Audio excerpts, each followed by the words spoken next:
So I was driving home over the Cambie Street Bridge. I live right here up in this tower, and it was red light. I went to turn left, and I saw my friend Andy here with his bike sort of up against this pole, and there was two police officers beside him and sort of in a confrontational position. It didn't look all that friendly, so I quickly parked my car and I ran across the road. I was like scrambling for my phone, and I pull out my phone, and literally I arrive on the scene. Within 5 seconds I hit record, and that's what you see on Facebook.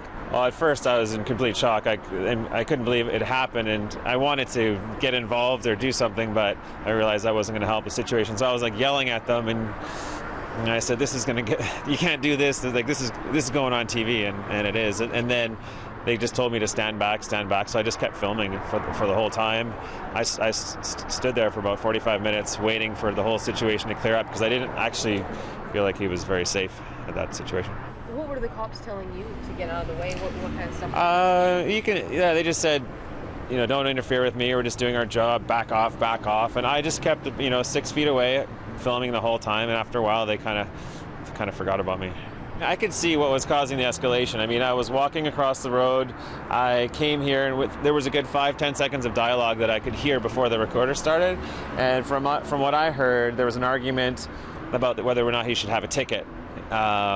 He went through a red light at the bottom of Beatty and Robson, where there's that bike path, not a lot of traffic. He wasn't wearing a helmet. He didn't have a light on his bike. They were giving him a ticket. He's like, I don't think I should have this ticket. And the turning point was, he said, this is BS. And the officer said, okay, that's it, turn around.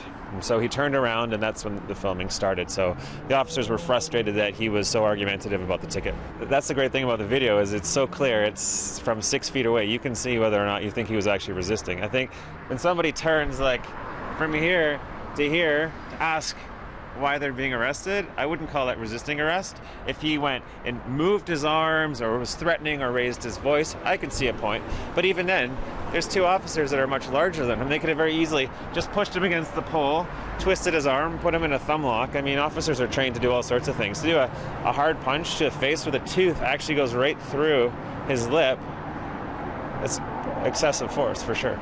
Absolutely. I mean, I've got several friends that work with VPD, and I know it's a tough job, and you deal with a lot of, especially if they have to deal with, drunk people up on Robson, or they were undercover and they could be dealing with gangs, and it's a hard-working job. They don't get a lot of respect, so we don't know what situations they were dealing with before, what provoked it.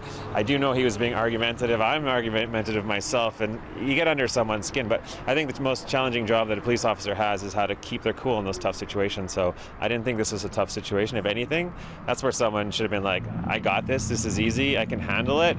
You know what, I'm going to give him a $250 ticket instead of a $200 ticket. I'm not going to break his tooth,